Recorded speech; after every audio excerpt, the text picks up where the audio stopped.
ఎలా వెళ్ళిపోయింది గురు సైడ్కి. డ్రైవ్ ఎక్స్పీరియన్స్ అయితే చాలా బాగుందన్నమాట. ట్రాఫిక్లో వస్తే కనుక గేర్ మీద రన్ అయితే కనుక ఊరికే మైలేజ్ పోతుంది. పిచ్చి అయితే ఎంటర్ అయిపోయినాం గురు. హాయ్ ఫ్రెండ్స్, అందరికీ నమస్తే. నా పేరు గిరిధర్, మీరు చూస్తున్నారు లారీవాలా. గురు, మనం ఈరోజు అయితే కొండపల్లి సిమెంట్ రేకులు లోడింగ్ అయితే వచ్చాం గురు. మనం అయితే మీరు తమ్నెయిల్ చూశారు కదా, బండి అయితే మారామన్నమాట. అక్కడ రవికిరణ్ ట్రాన్స్పోర్ట్ వదిలేసి వేరే ట్రాన్స్పోర్ట్లోకి అయితే వచ్చాం డ్యూటీకి. ఏంటి ప్రాబ్లం ఏంటంటే, నాకు ప్రాబ్లం ఏం లేదు గురు. ఏంటంటే మనం 2 months బ్యాక్ అయితే డ్యూటీ దిగాను, అన్సీజన్ ఉంది. అలాగే లారీకి ఆగిపోవాలనే ఉద్దేశంతో అయితే లారీకి అసలు వద్దనుకుని చెప్పైతే డ్యూటీ దిగేశాను అనమాట. ఆటోమొబైల్ కంటెంట్ అయితే చేద్దాం అనుకున్నాను నేను. ఏది మన కారు, అలాగే లారీలు, ఇవన్నీ రివ్యూస్, అలాగే ఆటోమొబైల్ సంబంధించింది వీక్లీ వన్స్ న్యూస్ చేద్దామన్న ఆలోచనతో అయితే దిగా గురు. అయితే మనకి ఎక్కడికి వెళ్ళినా అంతా చేదనుభవం అనమాట.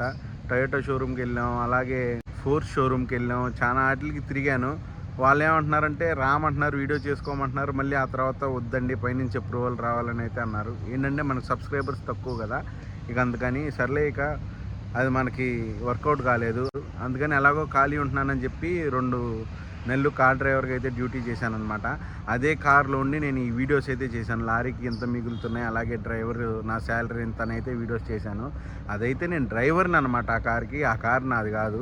మరి లారీ డ్యూటీ చేయాలనుకున్నప్పుడు మరి రవికిరణ్ దగ్గరికి వెళ్ళొచ్చుగా, ఇక్కడికి ఎందుకు వచ్చారంటే వెళ్ళాను గురు. రవికిరణ్ ట్రాన్స్పోర్ట్కి దగ్గరికి వెళ్ళా. అక్కడ ఏంటంటే 16 టైర్లు తక్కువ అనమాట. ఒక 20-25 బళ్ళే ఉంటాయి. దానికి ఏంటంటే అందరు పర్మనెంట్ డ్రైవర్లు, ఇంకా చేస్తూనే ఉంటారు. నాకు మళ్ళీ నేను ఎలా చేశాను మొన్నటిదాకా, అలా అందరూ పర్మనెంట్గా చేసేవాళ్ళే అనమాట. ఇప్పుడు బండి దొరకటం అనేది అక్కడ చాలా కష్టంగా ఉంది. వెయిట్ చేశాను అప్పటికి 10 రోజులు. ఏంటంటే మన కోసం వేరే డ్రైవర్ని దింపేయమని మనం అడగలేము, అది కరెక్ట్ కాదు కూడా. అందుకని అయితే చూసా ఇంకా అవ్వట్లా. ఏంటంటే వెళ్తే ఇంకా 14 టైర్కి వెళ్ళాలి. 14 టైర్కి వెళ్తే ఏంటంటే ట్రిప్కి దానికి దీనికి వచ్చేసి 2-3 వేలు తేడా ఉండదు అనమాట. అందుకని మనం ఇటు రావడం జరిగిందనమాట. మనకి ఎటువంటి ఇబ్బంది లేదు, వాళ్ళతో నాకు మంచి రిలేషన్ ఉంది. ఇక్కడే కాదు గురు, అంతకుముందు నారాయణ రెడ్డి గారి దగ్గర చేశాను. అక్కడైనా ఎక్కడ చేసినా మనకి ఏదైనా ఇబ్బంది ఉంటేనో డ్యూటీ గురించి మనం మారటమే తప్ప మనకి ఎక్కడ ఎటువంటి తగాదాలు కానీ, గొడవలు కానీ, ఎటువంటి ఇబ్బందులు కానీ లేవు. ఇప్పుడు మనం ట్రాన్స్పోర్ట్ మారాం కదా, ఆ ట్రాన్స్పోర్ట్ పేరు వచ్చేసి SVKL అనమాట.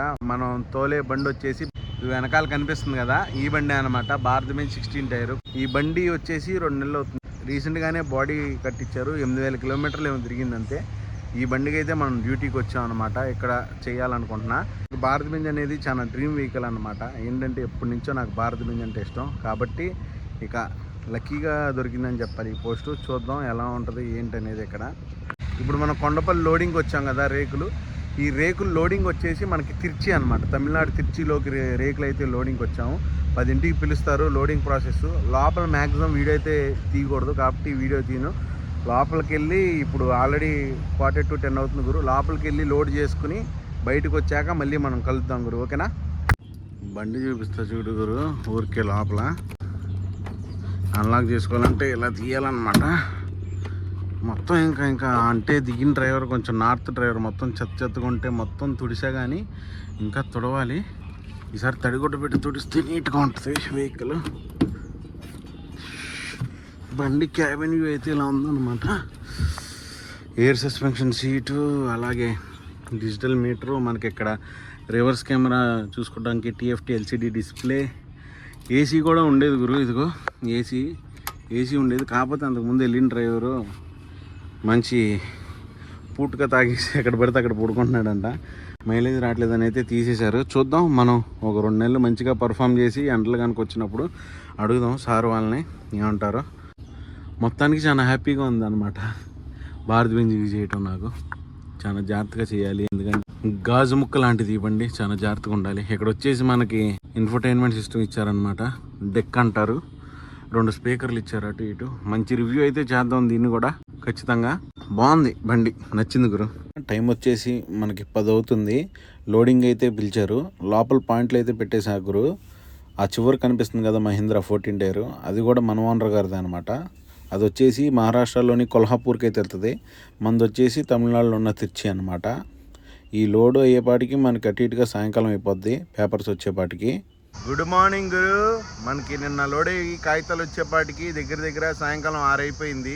కొండపల్లి నుంచి బయలుదేరి మనం ఇక్కడ నెల్లూరు దాటాక కృష్ణపట్నం పోర్ట్కి కటింగ్ ఉంటుంది కదా, దానికి కొంచెం ముందు మనకి రిలయన్స్ జియో బంక్ అయితే ఉంటుంది అనమాట. అక్కడ పెట్టుకున్నా, ఎందుకంటే ఈ రోడ్లో అంతా దొంగల భయం, ఆయిల్ను అలాగే మత్తుకొట్టి ఫోన్లు అయితే తీసేస్తారు. 2 అయింది మనం ఈ బంకులోకి వచ్చేపాటికి. మన బండి లోడింగ్ చూడండి ఎలా వచ్చిందో. మొత్తం 6 లాట్లు అయితే కట్టారు మనకి, 36 టన్నులు అయితే వచ్చింది. రేకులు తాళ్ళు కూడా వాళ్ళ చేతే కట్టించేసారు, 200 తీసుకున్నారు. మనకి నిన్న మధ్యాహ్నం పెందరాలు లోడ్ అయిపోతే కనుక నిన్న శుక్రవారం గురు లోడ్ అయిన తారీఖు, శనివారంకి అందించేసామండి ఎట్లా కొట్లా. మరేమో నిన్న మనకి సాయంకాలం అయిపోయింది. ఇప్పుడు ఈరోజు శనివారం, రేపు ఆదివారం రేకులు అనేది అన్లోడ్ ఉండదన్నమాట. రేకులు ఎక్కడ దించుకుంటారంటే ఎక్కడికక్కడ డిపోస్ ఉంటాయి ప్రతి ఊర్లో, ఆ డిపోస్లో అయితే దింపుతారు. వాళ్ళకి ఆదివారం సెలవు అనమాట.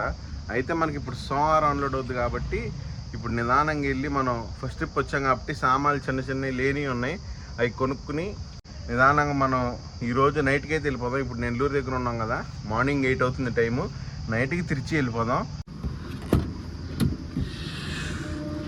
ఫ్యాన్ తిరగట్లేదు గురు, ఫ్యాన్ చేయించాలి. ఫ్యాన్ ఉంది కానీ తిరగట్లా, చూపిస్తానండి. ఇది ఫ్యాన్ తిరగట్లా. నైట్ ఇక్కడ చల్లగానే ఉంటుంది పోర్ట్ దగ్గర. ఇలా పడుకున్నాను అనమాట దిండేసుకుని. నేనే దిండు కొన్న 100 రూపాయలు పెట్టి చక్కగా, ఎందుకంటే మెడ నొప్పులు వస్తాయి, అందుకని దిండేసుకుని ఇలా పడుకున్నా. అక్కడ వెనకాల పడుకోవాలి. ఫ్యాన్ బాగా చేయించిన తర్వాత కాయిలిన్ నోడుకున్న డాష్ బోర్డ్ అవన్నీ నీట్గా తొడవడానికి. ఇలా ఇగ్నిషన్ ఆన్ చేయగానే సెన్సార్లు వెలుగుతాయి, అవి మొత్తం పోవాలి. పోయి ఓకే అన్నాక ఇప్పుడు కొట్టాలి. గేర్ వేసాం, హ్యాండ్ బ్రేక్ తీయంగానే ఏంటో వదలదు గురు. 1 సెకండ్ టైం ఇప్పుడు వదిలింది, చూసావా, సిగ్నల్ పోయింది. ఇక బయలుదేరదాం. మనకి ఎక్కడన్నా ఫ్యాన్ బిగించేతనుంటే ఫ్యాన్ చేయించాలి గురు, ఎందుకంటే ఫ్యాన్ లేకపోతే వాళ్ళ చాలా కష్టం అన్నమాట. పడుకుంటాం నైట్ పూట. ఒక చోట దోమలు ఉంటాయి, ఆ డిపో కాడ దోమలు ఉన్నాయంటే మన పని ఖాళీ. ఇంకా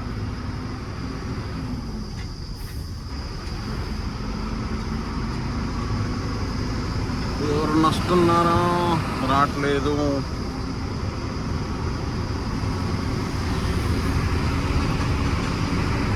డ్రైవ్ ఎక్స్పీరియన్స్ అయితే చాలా బాగుందన్నమాట. సైడ్ మిర్రర్ క్లియరెన్స్ కానీ చాలా స్మూత్గా ఉంది, బస్సు మాదిరి.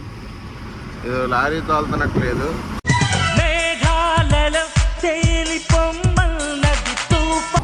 ఇప్పుడు అలాగే ఉంటుంది, పెళ్లి చేసుకున్నాక ఉంటుంది దబిడి దిబిడే. Chennai outer ring road ending అయితే వచ్చేసాం గురు మనం. అక్కడ మనకి లెఫ్ట్ సైడ్లో బిల్డింగ్ కనిపిస్తుంది కదా, అది నాకు గుర్తు అనమాట. అది వస్తే ఇంకా అవుటర్ రింగ్ రోడ్ ఎండ్ అయిపోయినట్టు. మనకి ఈ చెన్నై అవుటర్ రింగ్ రోడ్ దగ్గర టోల్ గేట్ల దగ్గర అయితే మనకి పోలీస్ బాబాయిలు ఉంటారు. మనకి లక్కీగా అయితే మనకు తగలేదన్నమాట. తగిలితే కనుక వాళ్ళకి డబ్బులు ఇవ్వాల్సి వచ్చేది. ఇప్పుడు ఇది వై జంక్షన్ కనిపిస్తుంది కదా గురు, మనం లెఫ్ట్కి వెళ్ళిపోతే చెన్నై సిటీలోకి దిగుద్ది అనమాట డౌను ఫ్లైఓవరు. ఇటు మనం రైట్కి వస్తే ఏంటంటే ఇటు మన హైవే ఎక్కుద్ది అనమాట, తిరుచి మదురై హైవే అయితే ఎక్కుద్ది. ఆ కింద చూడండి మనకి మెర్జింగ్ ప్రాసెస్ అనేది కనిపిస్తుంది. కింద చెన్నై సిటీలో నుంచి వస్తున్న బస్సులు కార్లు చూసారు ఎలా కలుస్తున్నాయో. ఇప్పుడు నేను కూడా అదే ట్రాఫిక్లో కలిసిపోతాను అనమాట. ఇక్కడ నుంచి చెంగల్పట్టు వరకు అయితే కొంచెం ట్రాఫిక్ ఉంటుంది, చెంగల్పట్టు దాటిన తర్వాత కొంచెం పర్లేదన్నమాట. ఏదైనా చెన్నై టు మదురై అనేది హెవీ ట్రాఫిక్తో ఉన్న హైవే గురు. ఎలా వెళ్ళిపోయింది గురు సైడ్కి. నాకు తెలిసి నిద్రపోయి ఉంటాడు ఆయన. సైడ్ ఏమి జార్లా బండి. ఇప్పుడు దాకా ఎండ మట్టికి ఎరగేసింది. ఇప్పుడే సన్బాబు ఎలాగ రెస్ట్ తీసుకున్నాడు. ఇంకా ఇక్కడి నుంచి తిరిచి వచ్చేసి 130 కిలోమీటర్లు ఉంది. నేను వచ్చేసి 60, 65, 70 అలా మెయింటైన్ చేస్తున్నా. గ్రీన్ మీద RPM మెయింటైన్ చేస్తున్నా. 3.2 వచ్చింది గురు ఇందాక దాకా. ఇక్కడ ఏమైందంటే చెన్నైలో పోయిందనమాట 2 పాయింట్లు. ట్రాఫిక్లో వస్తే కనుక గేర్ మీద రన్ అయితే కనుక ఊరికే మైలేజ్ పోతుంది. హైవే మీద కొంచెం పర్లా. చూద్దాం ఏమైతే ఎంత వస్తుందో మైలేజ్ ఏంటనేది. తిరుచి అయితే ఎంటర్ అయిపోయినాం గురు. మనం తిరుచి దాటి దగ్గర ఒక 15 కిలోమీటర్ల వరకు వెళ్ళాలన్నమాట. మనకి అన్లోడింగ్ పాయింట్ అది రేకుల డిపో కాబట్టి మెయిన్గా అవుట్స్కట్స్లో పెట్టుకుంటారు గురు. ఏంటంటే ఊర్లో పెడితే ఇబ్బంది కాబట్టి మనకి అదే బెస్ట్. చక్కగా ఇందాక వాన పడితే వైపర్ వేసా, అవి అప్పుడే పాడైపోయినాయి, మార్చుకోవాలి వైపర్ ప్లేట్లు. అందుకే అలా గీతలుగా ఉంది. అది తిరిచి గుడి చూడు గురు, ఆ మూల ఎలా వెలిగిపోతుంది కనిపిస్తుందో ఆ గుడి ఏ దేవుడితో మిగిలిన ఎవరికైనా తెలిస్తే కామెంట్ చేయండి. ఈ సిటీలో మహా డేంజర్ అనమాట. కారులో లేనిలా దూసుకొచ్చేస్తారు అంతే. అసలు లారీ బ్రేక్ వేస్తాడా, ఆగిద్దా, ఆగదా, ఇవన్నీ వాళ్ళకి అనవసరం. దూరిపోతారు కాబట్టి కొంచెం జాగ్రత్తగా తోలాలి. మనం అన్లోడింగ్ పాయింట్కి వెళ్ళిపోయి కలుసుకుందాం. ఇక్కడ నుంచి అంతా 15 కిలోమీటర్లు. టైం వచ్చేసి మనకి 8:24 అవుతుంది కాబట్టి ఇంకో గంటలో వెళ్ళిపోతాం. అన్లోడింగ్ పాయింట్కి అయితే వచ్చేసా గురు. వచ్చి రాగానే ఇక్కడ మనకి పక్కనే 2 డ్రమ్ములు ఉన్నాయి వాటర్. చక్కగా స్నానం చేసి ఫ్రెష్ అయిపోయాయి అనమాట. ఫ్రెష్ అయిపోయి ఇదిగో లోడ్ మీదకి ఎక్కాను. చక్కగా చల్లటి గాలి అయితే వస్తుంది. మొత్తం ఓపెన్ ఏరియా అనమాట. ఈ వెనకాల ఉంది చూసారా, అదే మనకి యాడ్ అనమాట. అది గేటు. ఇక్కడ పెట్టుకుందాం. మన వెనకమాల ఇంకో తమిళనాడు బండి కూడా ఉంది. రేపు వచ్చేసి ఆదివారం కాబట్టి అన్లోడ్ అయితే ఉండదు, మనకి మండేనే. సో మనం ఈరోజు నైట్ నుంచి మళ్ళీ ఎల్లుండి పొద్దున వరకు అయితే ఫుల్ రెస్ట్లో అయితే ఉంటాం అనమాట. ఈ వీడియో అయితే ఇక్కడ ఎండ్ చేస్తున్నా గురు. నెక్స్ట్ వీడియో వచ్చేసి మనకి సోమవారం అన్లోడింగ్ ఉంటుంది కదా, ఆ కంటిన్యూషన్ వ్లాగ్ అయితే పెడతా గురు. ఈ వీడియో కనుక నీకు నచ్చినట్లయితే లారీ వాళ్ళ ఛానల్ని లైక్ చేసి, షేర్ చేసి, సబ్స్క్రైబ్ చేయటం మర్చిపో మాకు. టాటా బాయ్.